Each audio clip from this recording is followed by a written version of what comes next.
My name is Sandy Attia. Together with Matteo Scagnol, we're MODUS architects. Our office is located in northern Italy in the mountainous region, and it's about an hour south of the Austrian border. The project I'm presenting today is the ring road that circumvents the town of Bressanone. It's a short road, only 5 kilometers long, but it's an important piece of infrastructure that was conceived to alleviate traffic issues and the problematic viability conditions often found in the valleys. In the projects that we have worked on, we've come to see that infrastructure often sits at this line that separates that which is above ground from that which is below. And so we found ourselves thinking very carefully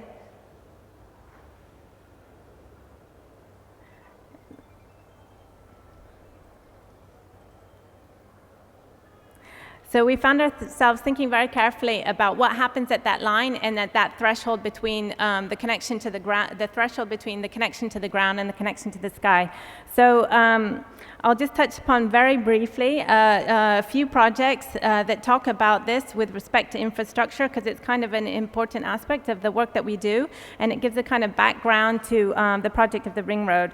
And the first project is this pedestrian underpass that brings motorists basically from one side of the A22, which is the major north-south highway in Italy, from one side to the other underground. And we worked with this space that's very different. There's these two towers that act as a kind of marker along the highway.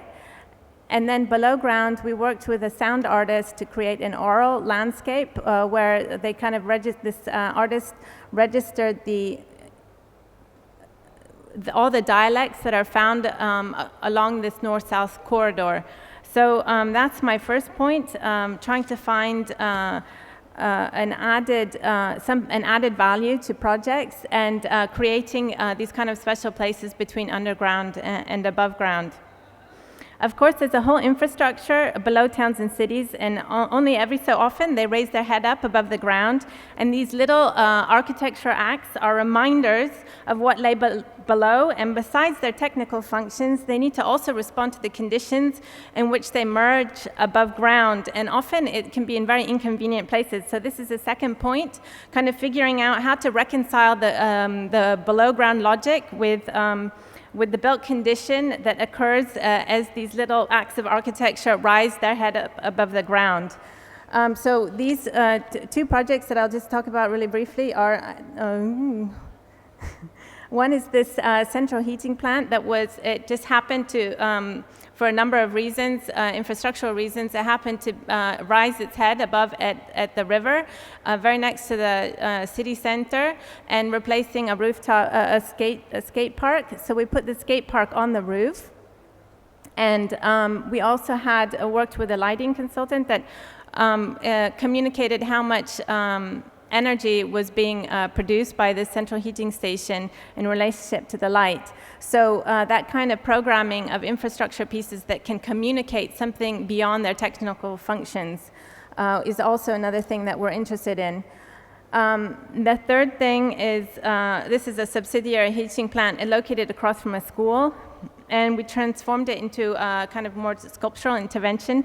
And in trying to reduce its impact, we sunk it halfway underground, and we were thinking about the machinery, this world of machinery that's underground, and then as you're working in there, what's the kind of view and your connection back up to the sky?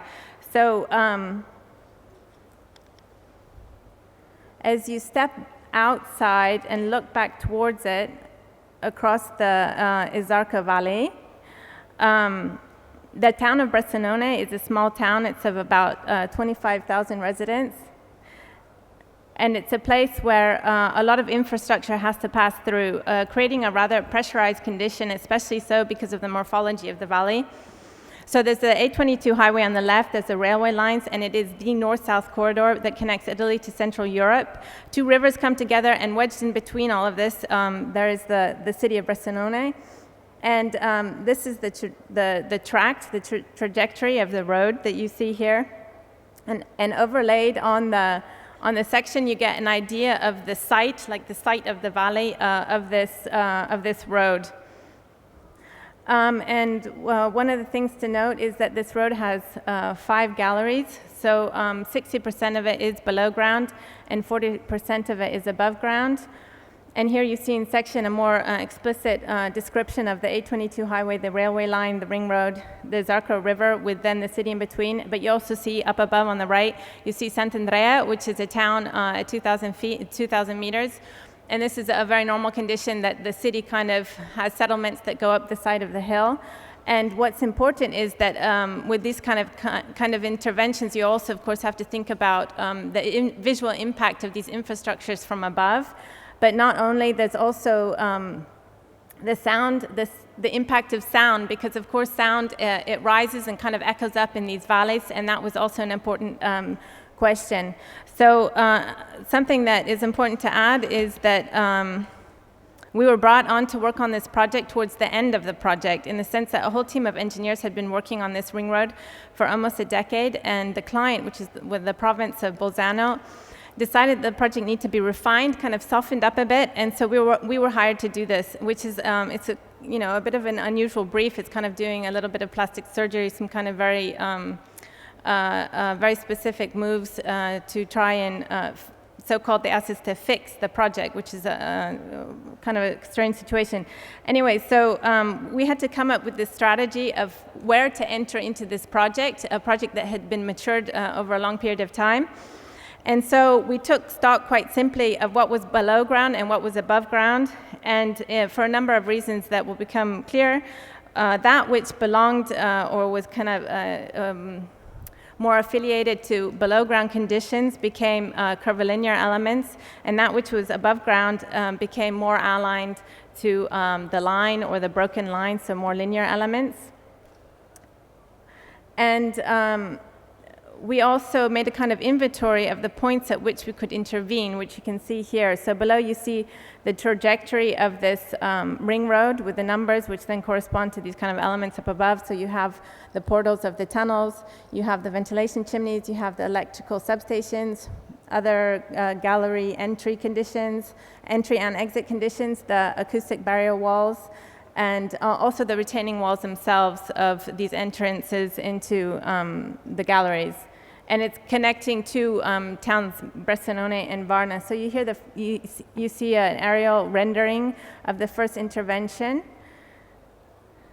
which is this so curvilinear element that had to negotiate in section 2 different entrance and passage points. So in this drawing, all I was trying to say here is, if you see the red line, it's 3 separate elements, and that's what happened a lot when we went to the engineer. We could see that the project, each piece responded to a specific technical question, but when it was put all together, it wasn't communicating together that well. And so all we simply tried to do was try to put these pieces together in a language that was coherent and had an impact that gave it a character that was also unifying. So not to try and minimize and hide, but sometimes they were kind of interventions that celebrated this new piece of infrastructure. So again, trying to see what could this plus value be and think of it in a positive way. So, so there you see the line connected up.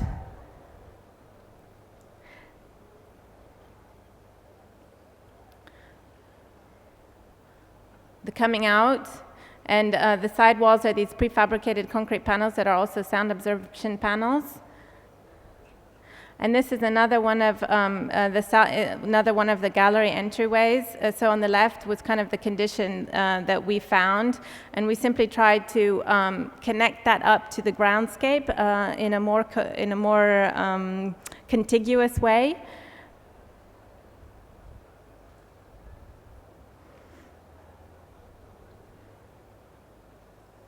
So here you see an image of that. Also, for example, there's a lot of infrastructural, there's a lot of service elements that need to be within vicinity of these tunnels. So on the right, you see the entrance to these electrical stations below.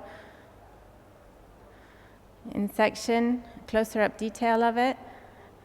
This is a jagged line because it is a topography that was constructed, so it was not initially in a below ground condition, but That's kind of a detail. The ventilation chimneys.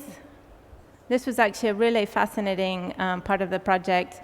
Initially, it was just one big stainless steel column, aeration column that was coming out of the ground, and we proposed, we proposed, this is the ventilation supply that you come in. So we proposed this kind of sculptural element that worked in two exits,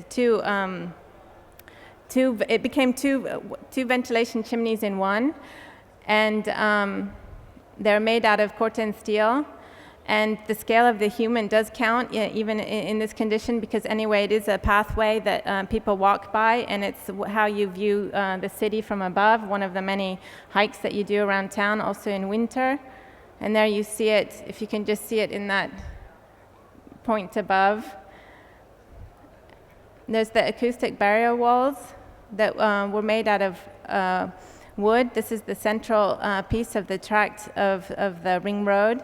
So we couldn't change the topography of all, so it was very much a found condition, very irregular, very difficult to reconcile. Also, there's a lot of houses and also properties that were expropriated behind, and so, you know, the question of sound, and these people had this ring road in their backyard, was a really big topic within the community and a very sensitive discussion. And so these sound barriers also kind of reconciled the scale of the residential with the kind of infrastructural scale of this road. Very simple construction, industrial grade wood with a sound absorbing insulation behind on a regular concrete plinth. We came up with a series of modules. And in this condition, in this situation in Varna, it created a kind of more urban condition because it's a very dispersive between Barcelona and Varna.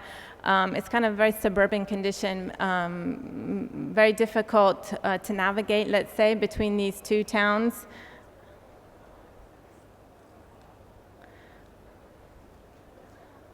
This is coming out of one of the portals where you see to your left the sound absorption wall. We're now working on another part of this project where the ring road is now being connected up into the city center. So this project has yet to be constructed, but we're working on it at the moment. So again, trying to understand that kind of portal into what it means to immerse yourself as a motorist in the ground and what you see, and to create a kind of completely new landscape. And also where the retaining walls became acoustic absorption walls. So yeah, this is just we just did this the other week, very quick sketch of how to reconcile the geometries of the given tunnel with this new portal, and what kind of strange conditions kind of come out of that.